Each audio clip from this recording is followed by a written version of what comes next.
So, what have you been doing? Are you skiing? Yeah, Boarding, I or- just got back from Mexico. Oh, I geez. was in Holbox for 5 days. Wow. Go there. That's on my list. It was amazing. Yeah. I had never been saltwater fishing. Oh, is it the first time? Yeah. Oh boy. That's what I heard. It's good fishing Yeah. there. Yeah. So that's how I'm convincing Spain to. Yeah. Huh. Yeah. It was great. Chasing baby tarpon with sand flea for a couple of days. Uh, It was foolish. nice. I had avoided it for most of my life because I knew it was just another addiction of fly fishing in Yeah. my life, and Yeah. I was like, for the sake of my bank account and my Yeah. marriage, I can't pick up another fly fishing Yeah. addiction. Need one more hobby. Yeah, now I got it. That's what happened to him. That's what happened to him last year. He went to Cuba, I think. You went to Cuba first, didn't you? No, I went to Bahamas. Bahamas first. Twice, and then Cuba. Ugh. Back to Bahamas. Yeah. Did you spend Those time were work on? trips, though, right? Yeah. Oh, no, the last one was fishing. All right. We good, Ken? Yes. All right. Welcome back, everyone, for another Taiwan on Tuesday, our 2022 season, I suppose. We've got Howard, and then we have Max Shafer here from Roadhouse. He had so much fun last time, he decided to come back. So thanks for joining in. Tonight, our kind of theme is flies, bugs for the winter season. So they're going to go over, kind of some good bugs to use out here. If you're brave enough to go venture out in the weather and the cold.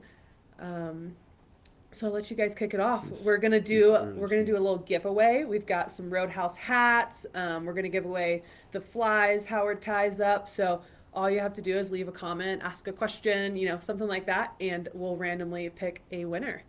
So let's kick it off. Have fun. Okay.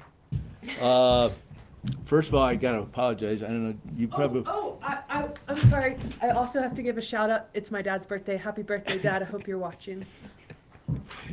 But I think you had on the deal that John was supposed to be here. Oh, yes, yeah. So all people that were expecting to see him, and excellent fly tire that he really is. I'm sorry you're gonna have to put up with me and this whatever. But I think John will be next month, right? Yep. Yeah. Yeah. So anybody you guys looking forward to seeing? He's a fantastic tire. So anyway, so just kind of the first part of the season, pretty much doesn't matter where we go, kind of in this Yellowstone area, this corner of Wyoming, Idaho, Montana, it's going to be midge stuff. You might be able to do some stuff with streamers or whatever, but the metabolism, it's cold water. Those fish are not real active. The midge fishing is going to be it. I think one thing that's very surprising to a lot of people, especially back east, is when they find out how good the dry fly fishing can be. It can be really good. Maybe not so much right now, but and depending on the water and stuff, but definitely, over on the Henry's Fork and over on the South Fork, which is the Snake here, just as it crosses over into Idaho. That comes that middle part of January, the end of January, the dry fly fishing can be really good. So I thought we'd do a couple of different ones. One, kind of a Midge Pupae, a little bit different. This thing that you can fish it deep. What I'm going to tie tonight is I fish quite a bit these two flies together, the dry fly, and then I drop this one off.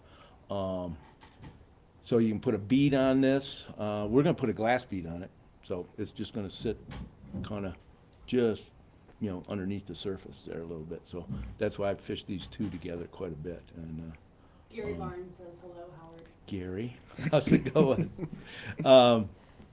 Anyway, the colors, I don't know what I find for dry fly stuff. Pretty much blacks and grays. I know some of the people use purple as a great color. And then for wet fly stuff, blacks, grays, red. Ken, you got anything different for you? You? Same thing. Yeah. Okay. So anyway, this one, pretty simple to tie. Claire, you're going to be amazed how quick this is going to I don't believe you. But we're going to start out with a curved hook. This happens to be a Umpqua or a Tiemco 2457. It's a heavier wire hook. There's a lot of, Daiichi makes Firehole, Kona. Pretty much everybody makes this like little curved hook. This is a heavier wire hook. The dry fly one, we're going to use the exact same hook, except for it's going to be a lighter wire.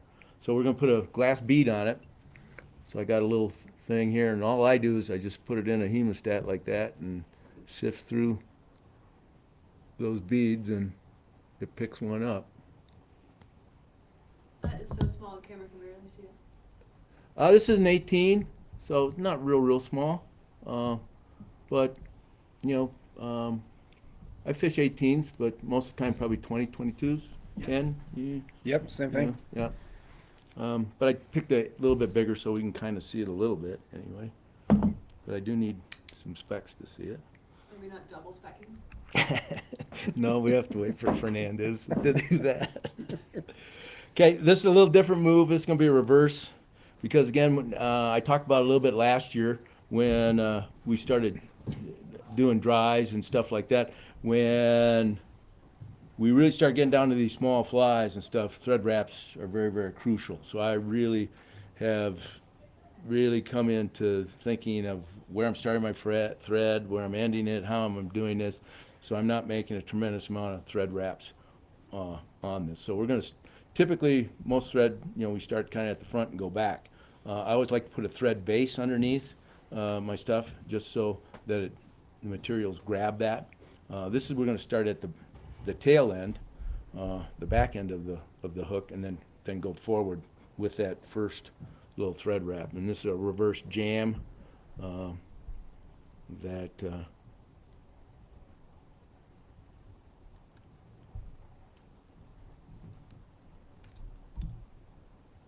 Wayne Llewellyn turned me on to this. Used by a lot of people now. Wayne is definitely one of the finest tires that you're going to see around. He really thinks everything out. You watched last winter, right? Oh yeah. So I'm just going to use some crystal flash here, just some pearl crystal flash. And I'm just doing one strand. And these packages, it's pretty slick if you just cut a little notch in the side here, and then you can grab your stuff and pull it on out. And that way it's pretty manageable that way. I'm going to double this over. What's the name of this fly, Howard? I have no idea. You don't have a special name for it? No, I don't. It's kind of a serendipity. I like it. The serendipity midge. It's a kind of an offshoot of a serendipity. Oh, that's already. So I want that. Ooh, I'm doing this wrong. Sorry. We're going to put that in, but before we're going to do that, we're going to put the body in. And this is Flexi Floss. I don't know, it depends on the company. What's the other? Seal Flex and all different names of it, but it's just a rubberized material, real stretchy. I've split it, as you can kind of see there. So I've taken some of the thickness away. Yeah, I got one little chinga there. Get out of here.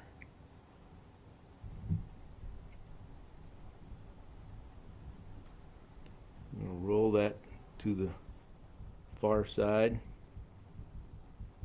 And I'm stretching it as I go. So we're putting it on pretty thin.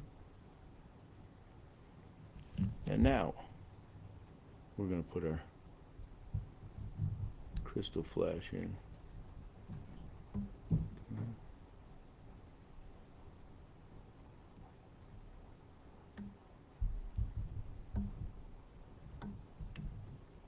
Get out of there.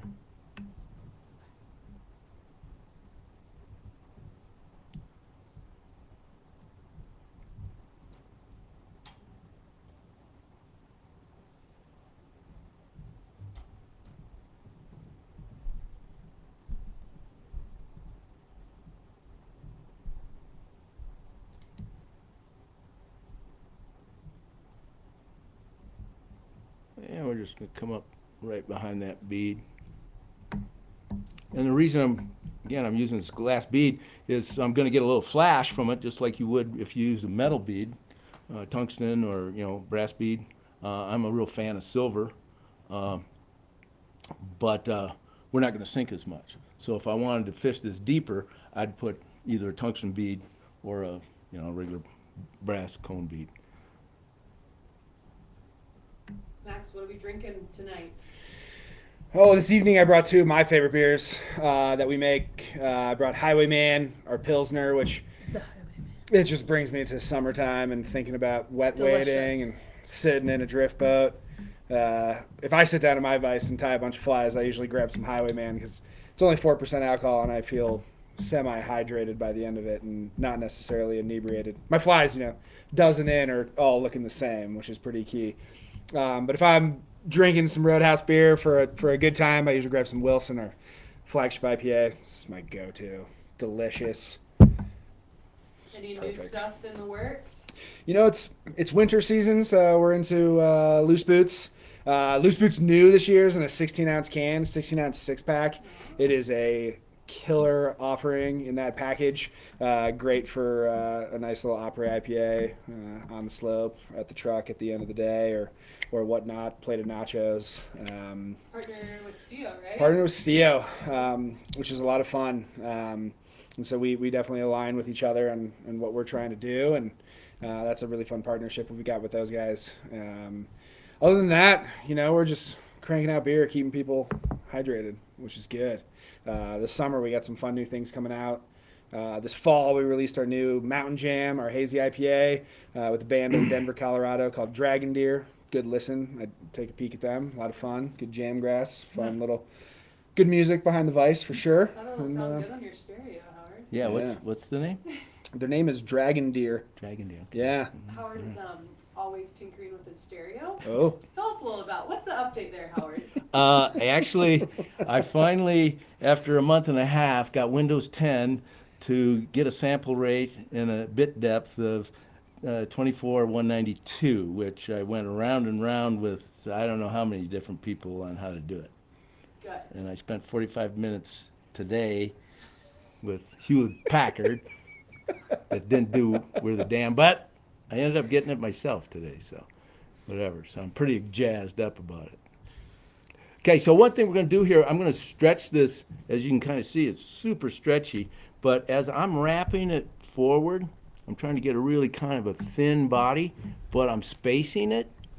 So what you're going to see is I'm going to get that little flash of, like if you were going to rib it with, a metal ribbing, you're still going to get that effect, that little flash, because I'm just alternating as I go on up, leaving a little space in between each. There.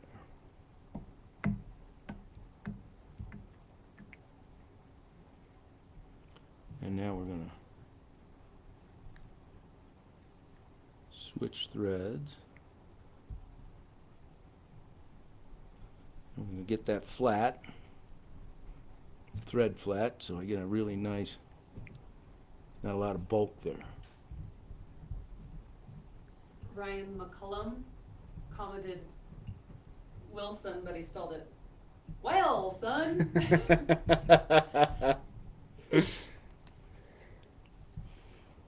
Gotta throw a donut.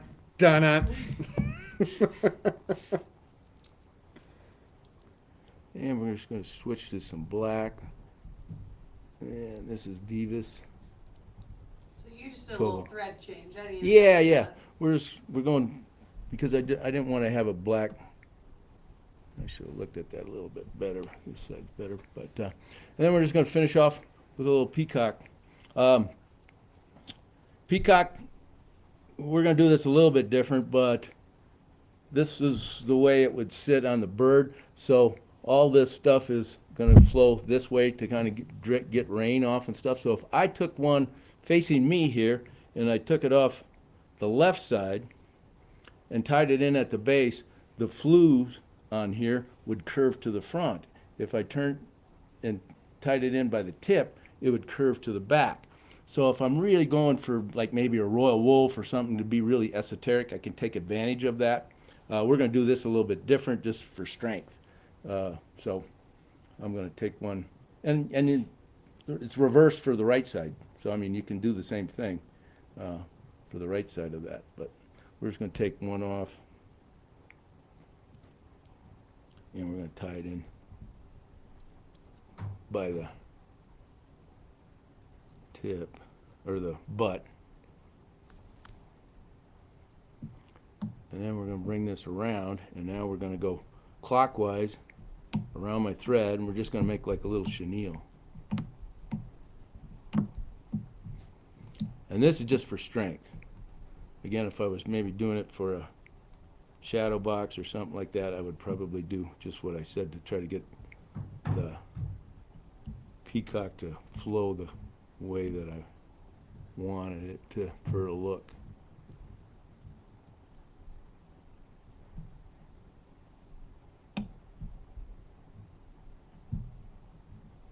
And the reason why I'm doing that clockwise onto that thread, because I'm right-handed, and every time this goes around, it's going to put a twist in there, so it's actually tightening going. And I'm looking clockwise from the top, not from the bottom, from the top of the slide down.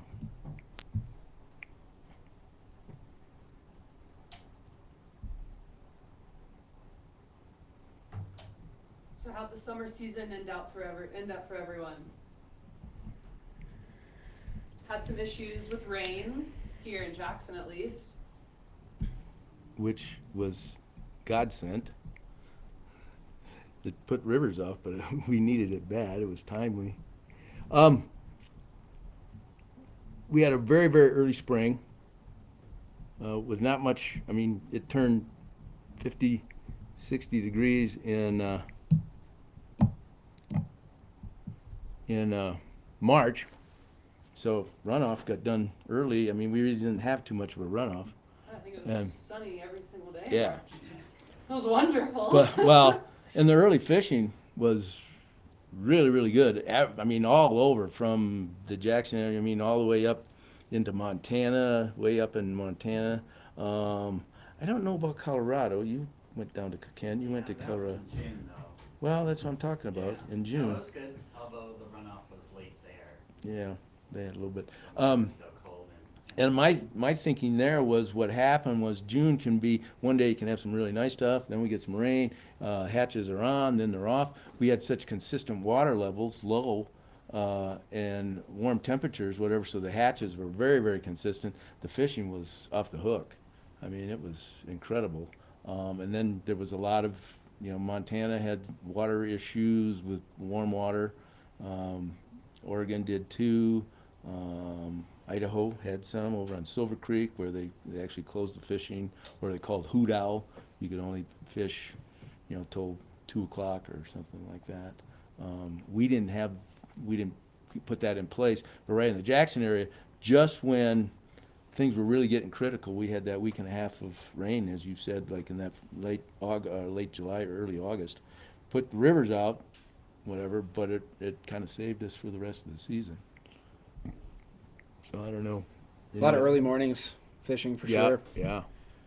Did a lot of overnights in the South Fork and up early, fishing early, and getting into camp early, which is a nice change of pace rather than fishing for 14 hours in a day.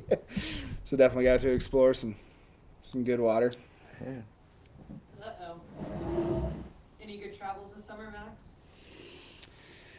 Not too many fishing related travels. The brewery keeps me traveling a bunch. I think on a similar water side of things, I'm very involved in the agronomy side of the beer world, so the hops and in the barley, which are very similar to fishing and understanding what's going on with our waters. Definitely understanding why Jackson Lake and Palisades were dropped a little bit low.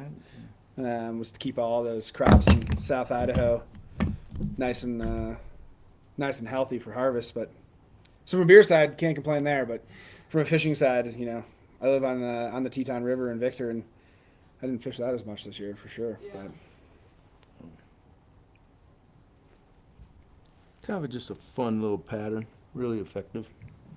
You know. That's a great little pattern. Hold it still. Well, I don't know if I can focus on it. You want it closer? I need it. Put it on your shirt.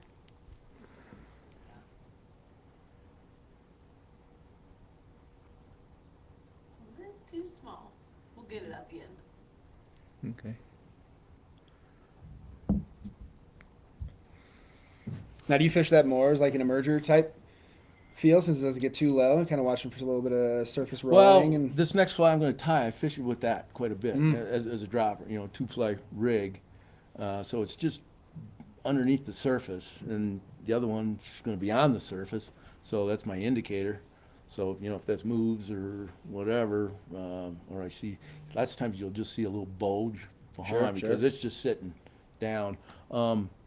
And again, you can, which I tell people a lot of times, especially the stillwater fishing, when they're fishing midges and stuff like that, and you could do it on this, is, grease up your leader all the way down to the last 6-8 inches, and then pull that fly under, stillwater stuff, this type of stuff, and then inch it back to your stuff. So that's just sitting underneath the surface, and many times you'll just see the bulge, whatever, maybe not the whole fish rise, leaving a ring and stuff, but a bulge you'll see, and then, especially like in stillwater, because you're moving it, you'll actually feel the take.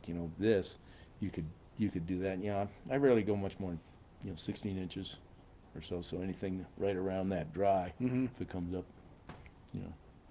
so. And then again, if you wanted to, like I said, put a bead on it, then you can fish it just traditional. Sure. Traditional, whatever. But red is really, really, really a great color that I think a lot of people overlook. I think it's But, my go-to midge color in the winter, yeah. especially on the Henry's Fork. Yeah. A lot of red, Mhm. that dark water, and Yeah. those dark days. Okay. Speaking of the Henry's Fork, how is the snowpack and lakes looking up there right now? Up there seems to be pretty good, Yeah. pretty full. If you had asked us 3 weeks ago, we would have been. But the last, since a little bit before Christmas, we've been getting it pretty good. And so, I think snowpack's pretty much on our major watersheds, the Snake, Henry's Fork, South Fork, Green River, which kind of is our area here. We're sitting right around 100 or a little bit over. But I think Snake River's 102. We looked at, and I think the upper Upper green Green's is about 97. Yep. Yeah, whatever. So we're compared to a couple weeks ago. Yeah. But Just hasn't stopped coming since that Yeah. about December 16th, Yeah. December 17th or so. yeah, they're talking about good stuff tonight. Whatever. So, I'm- but lakes are Jackson Lake and Palisades are.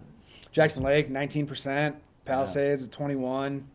So we need a big snow year to fill those babies back up, whatever. So, yeah. And what's the flows? Snake's about 288. South Fork's 880. South Fork not too bad. That's pretty. Typically we've been running about 480 for the Snake for our winter releases. The last bunch of years, the Bureau Rec have been pretty good with that, but just because everything's so skinny this year, we ran about 280 last year though too. So Every day on my drive over the Wilson Bridge, if it gets any colder, it's getting tighter and Yeah. tighter and tighter right there. yeah, no, it'll probably freeze over for sure. At some point here, we get some stuff way below. Let's see here. I'll do an interruption, some highlights, events that we have coming up. Here at the store, we've got our women's fly tying class, which is next week. It starts a week from today. It's a lot of fun. I always joke around and say that it's really just wine night. We just tie flies on the side. So if you're in town and are a lady, come on in and join. Tuesday night for 3 weeks, and then after that we have a kind of a tweeners class. Would you say that's right, Howard? kind of beginner to intermediate, you've got a little bit of experience, but you're no experts like these two. That'll be in February, and that'll be 3 weeks as well. Well, we'll be doing 2 of those with Jay Buckner. Right, and then after that one, we've got a advanced class for all the experts here in town with Jay Buckner. He did a Taiwan on Tuesday with us last season, right? Yep. Yeah. So we'll have 2 of those for all the expert fly tires. And then we also will have Taiwan on Tuesdays once a month for the whole winter season. So we've got a lot of stuff going on in the store this winter. So, tune in and follow us on social media so you can get all the latest stuff that's happening. All right, on to the second fly. What's this guy called? It's a parachute emerging midge. Again, I don't really have a name for Not it. very creative with those. Well, the other, Scott, he'd have some crazy well, all the other stuff, I put names with, but this stuff is. So this is 18 again. This is a 2487. Daiichi was at 1130, I think. Fire hole. What the heck? 321. Gamis are, I think, what are those? GC12s. Kona. They make a light wire and a heavy wire too. Kona. Was those KBC1s and KU SPs, or heavy wire. So this is a light wire, but it's a 18 again.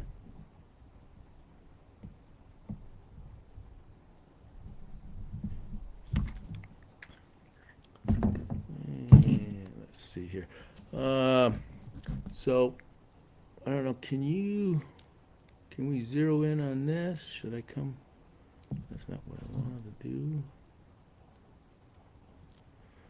We're going to use a Goose Buyot for the body. And a Goose Buyot. Yeah, I don't know. And can you see that little notch at the top there? Yep.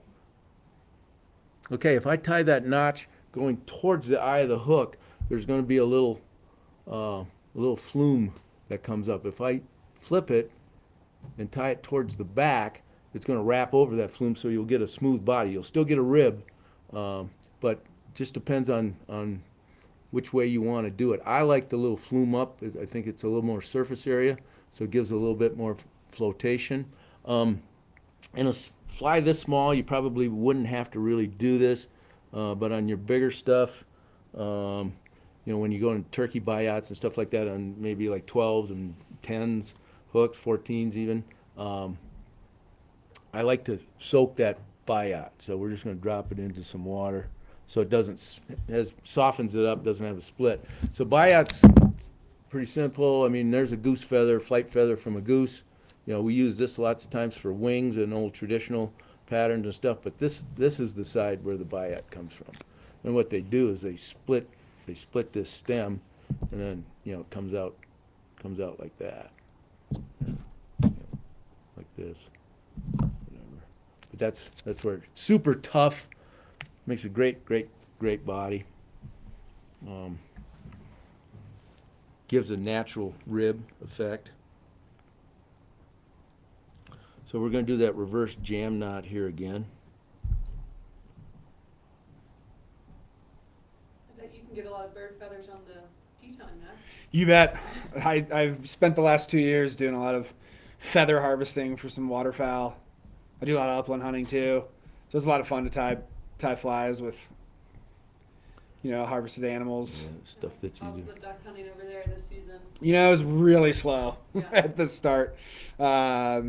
With that warm weather, birds just weren't moving. But I got really good there at the end of December. I'm sure it's pretty good. Our season goes a little bit longer. We got a little bit more this month, which is sweet. But you got to be pretty brave to to go out in that cold, and dogs don't like it much either. Yeah. Well, that's where I'm supposed to be right now. I was going over. I do a lot of upland, so I was going to go over and do some chucker and hunting. But the weather, not too conducive. Yeah. 60-mile-an-hour winds over towards Casper. Stuff going like, yeah, probably not too safe driving on the roads and such. And that wind sure does move the that small shot too. Oh, You gotta boy. really, you really got to lead a bird. Yeah.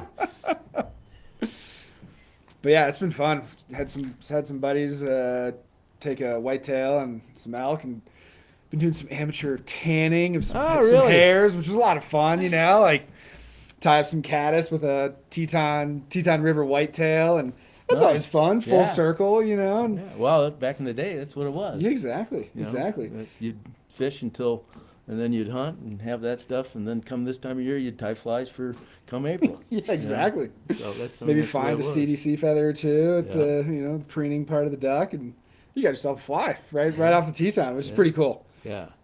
So this is a Z-line. It's a crinkled. This stuff's crinkled. It's not straight, and I'm going to use it for a trailing shuck. So I'm going to come underneath there and just lift and put it right into place.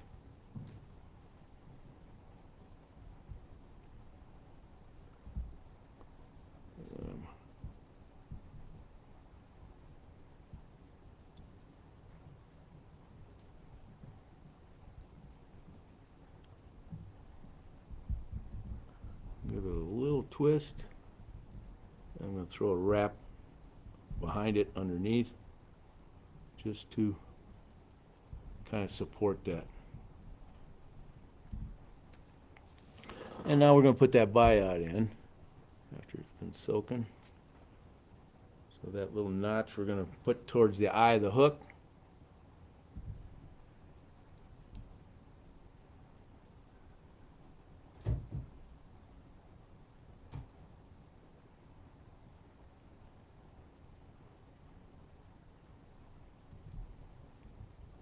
Yeah, I want a little bit more than that.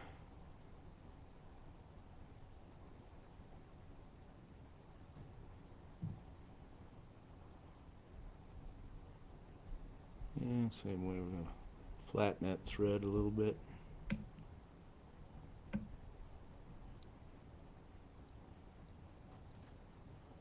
And we're kind of going to go right in between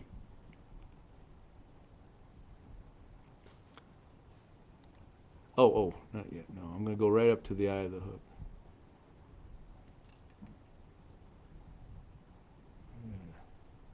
Straight one there. There we go.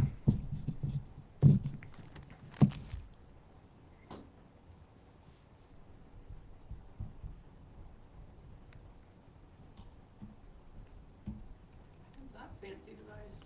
That's a Hackle pliers. And it just helps me wrap things, kind of placing them where I want them and making it. So back to the bird feather discussion. Gary wants to know if y'all prefer natural or synthetic. Natural biots or synthetic. Dyed? Is he talking? I don't know. I can't say I've ever found a synthetic Buyot. But I was going to ask you too, if you find the Buyot color, right? I know I've got an assortment of colors of Buyot. I mean, orange, purple, Sure. yellow, red. Is that an opportunity for you to then change the body color Oh, of sure. this bug? Sure. Yeah, I mean, and again, if you were tying other patterns, be it PMDs or spinners or whatever, these Biots come dyed, just like you said, in all different colors. I don't know if, Gary, if that's what you're referring to. This is kind of just a natural gray Biot here. But you can get them in brown and white are still natural, but pretty much I think from there, black would be natural. But I think pretty much from there, you'd probably be looking more at dyed stuff. And I think maybe from a So- synthetic standpoint, I've certainly, tying various purple hazes, and I keep, 5 or 6 different variations of purple haze in my box. I'll go back to that Span Flex or, Sure. the Life, and you can get some really beautiful bodies off of different synthetic materials. But I think, as you were saying, the notch and that little flume that comes off. Yeah. I don't think I've ever found that in anything other than a Yeah. goose or Yeah. turkey buyot. Natural. And then this is just poly yarn. Just white poly yarn. Spain Short called you a hipster in your glasses. Without a doubt. No questions asked. So here, we're just gonna take a small amount here. I don't know how much it's there, but small amount. I kind of split this. Some of this stuff will come in 3-strand, whatever. This is relatively small amount. And the same thing, I'm just gonna come underneath, and I'm gonna place it right where I want it. I'm gonna make 1, 2, 3 wraps. And now I'm gonna go clockwise, wrapping this up, posting it. Need a little more length here. And you'll see what I'm talking about as when we get up here, what we're talking about posting.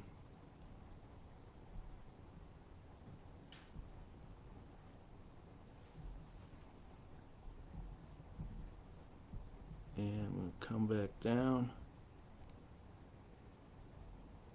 And those are pretty tight wraps. So there's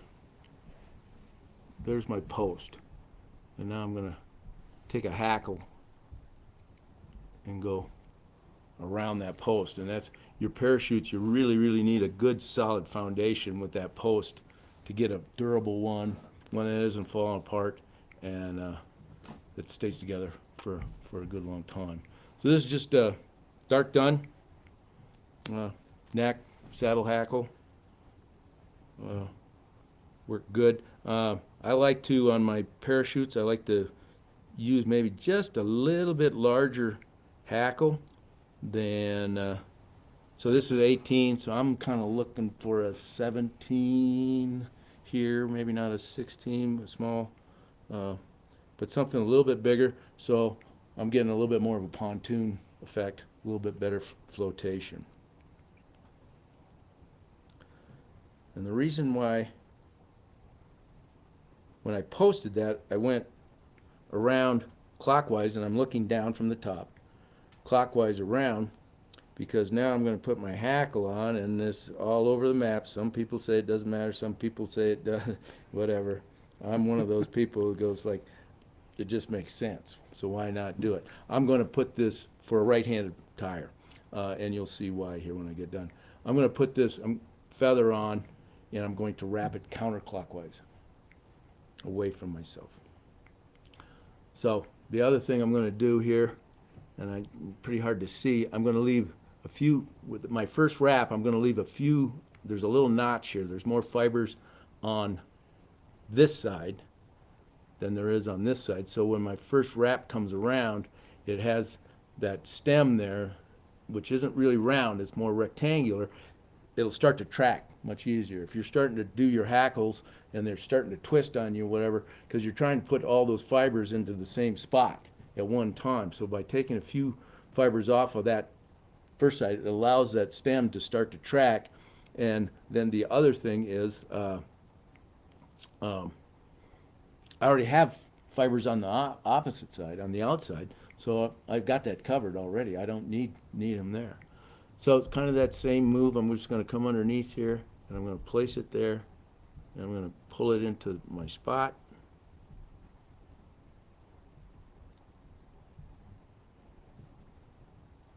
And I want enough stem to go up.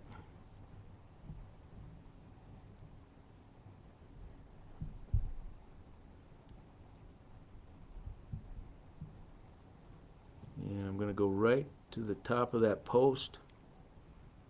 Yeah, that looks good. And I'm going to come down. And you can do all you want. You're not going to pull that out. That's not going to go anywhere. So, I mean, if you got one that's blowing up on you, it's just hasn't been put in there properly.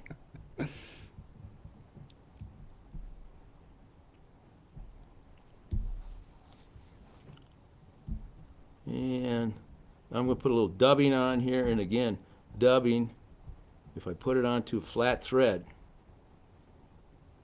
it's going to adhere far better than if I've got a round cord, round like this, it has a tendency to spin around. Now that thread's flat, it has edges to catch. So it'll have much more tendency to start going right away. This stuff here is some pretty incredible stuff. It's called Skeeter Fuzz. And it is super fine stuff. You don't need much.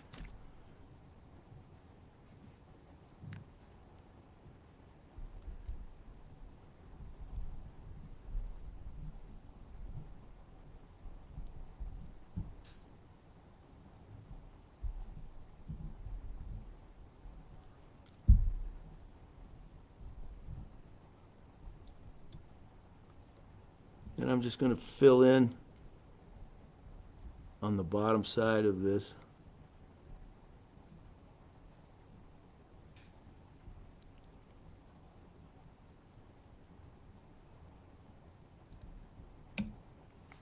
So when I put that parachute in there, on the bottom side of that, there's a blank spot, you know, empty spot. So I'm just going in and some in front, some behind, back and forth, back and forth. So I'm filling that spot in so it's not bare underneath there.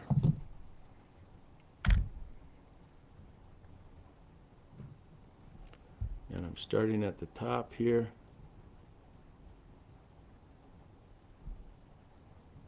And each one's kind of going underneath that first one.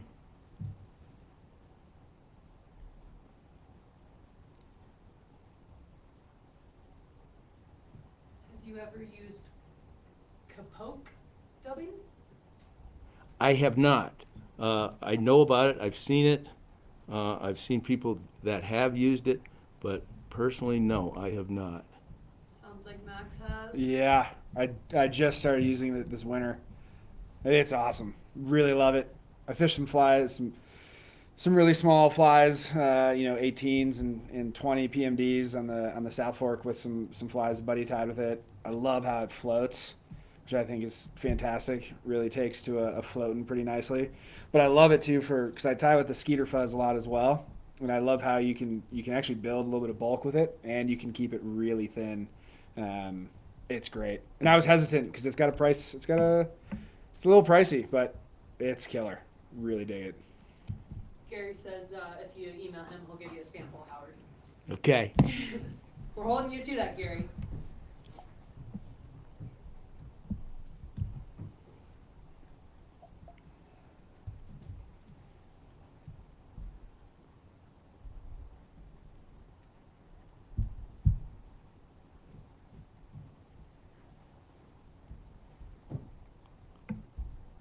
And I know a lot of guys just finish that going around, maybe with some super glue or whatever. They just take the thread going around and tie that off and put a spot of super glue in there. I still like thread to finish it off for a more durable.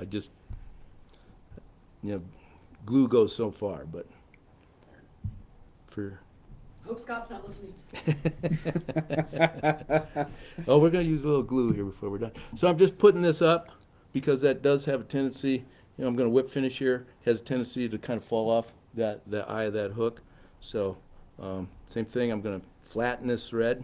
If you could see my bobbin right now, it's like really getting this flat to make a nice small head there.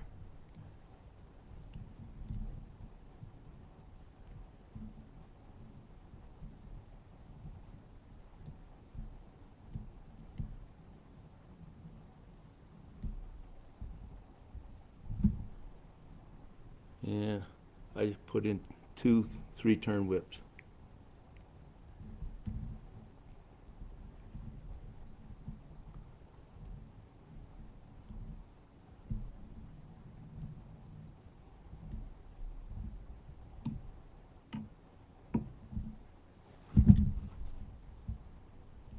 And I have a little fray there on my thread.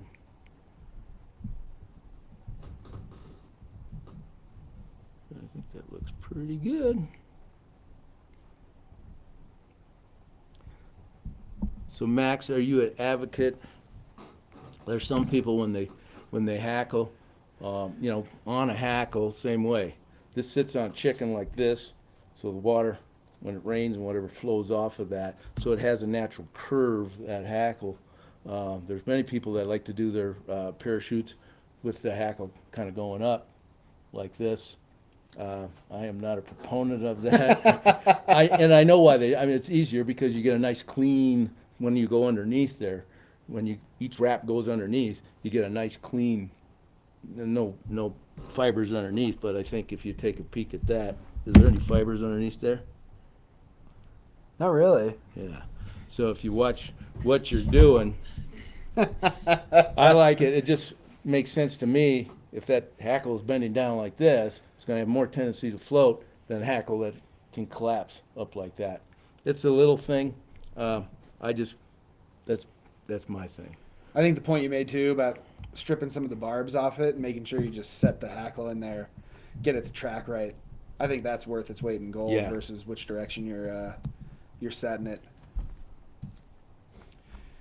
And if I'm throwing a bunch of parachutes on a fly, I'm probably filling my box with some bugs that if I got a buddy in the boat or someone who doesn't know how to fish and throwing it up in a tree or just get some bugs in the water. I'm not going to get too picky. And we'll just put just a slight drop right there at the base of a head cement. This is a flexible head cement.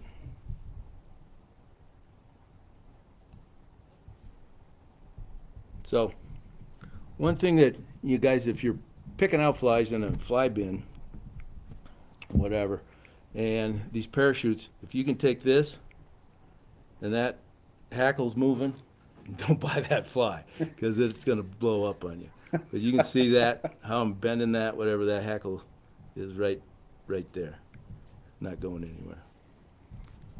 So we're just going to trim this trailing shuck. And a little bit there. And we'll just kind of make it a little uneven all over.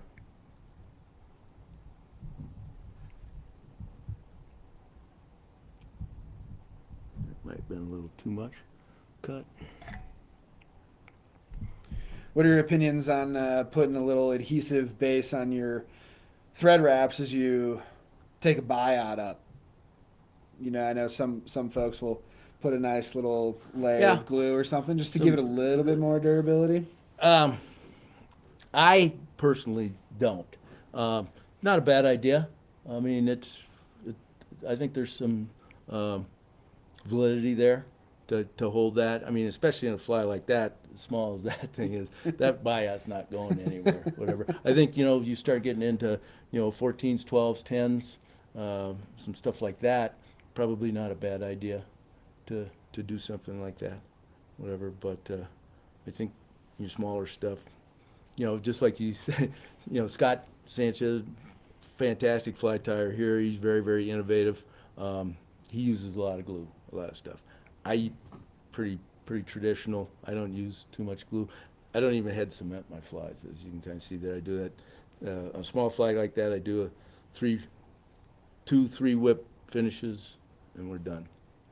Whatever. So.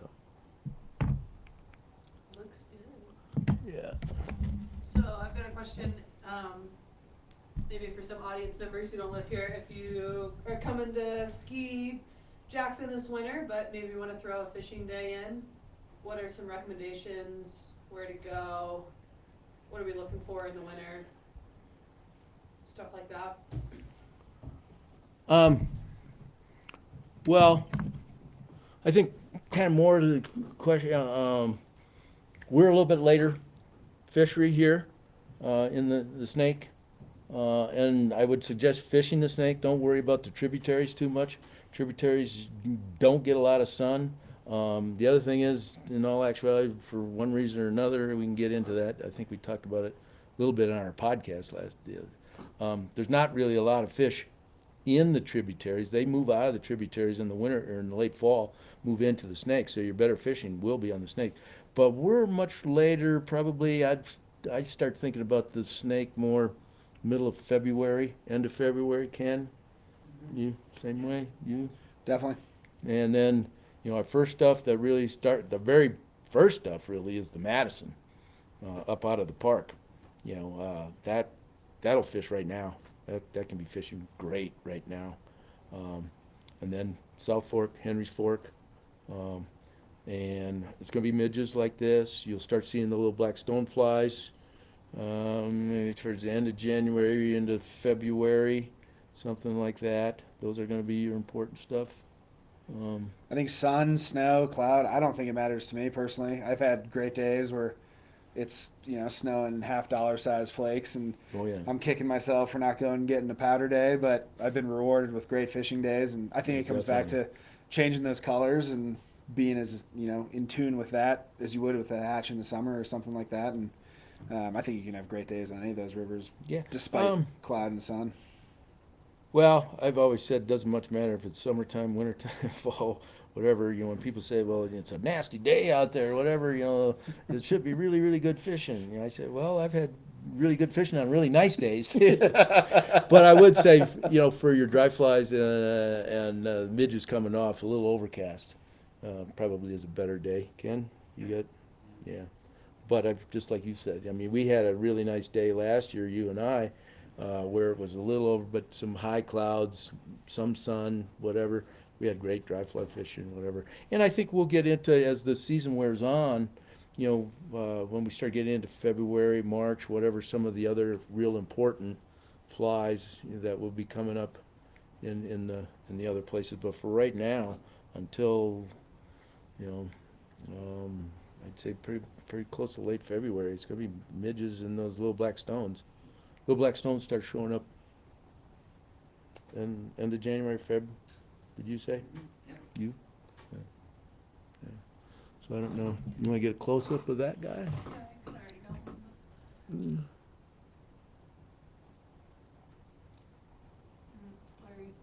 Am I moving too much? Yeah, shaking. Haven't had drinks in a month. Close. We got in there. Anyway, I don't know. Any other questions? Anything else you wanted to cover? Claire? I don't think so. You guys did a good job. What do you think? 2 flies in less than an hour. Huh? I'm impressed. That might be a new world record. For me. Awesome. Well, thanks everyone for tuning in. Drop a comment real quick and you can be entered to win a Roadhouse hat and all the flies Howard tied up tonight. Maybe we'll throw a couple more in there, and if you don't live here, we'll get it out in the mail and have a nice little January New Year gift coming your way. Tune on in next, what are we doing? February 1st, I think, is a Tuesday. That'll be our next one. And I think Wyoming whiskey is coming for that one. So we'll be having delicious cocktails. But leave us a comment, send us a message, give us a call. Any suggestions of topics you guys want to hear, we'd love to hear it. And all of these are posted on YouTube. So if you want to go back and check out other flies that Howard or John or whoever else we've had on has tied, you can check them out there.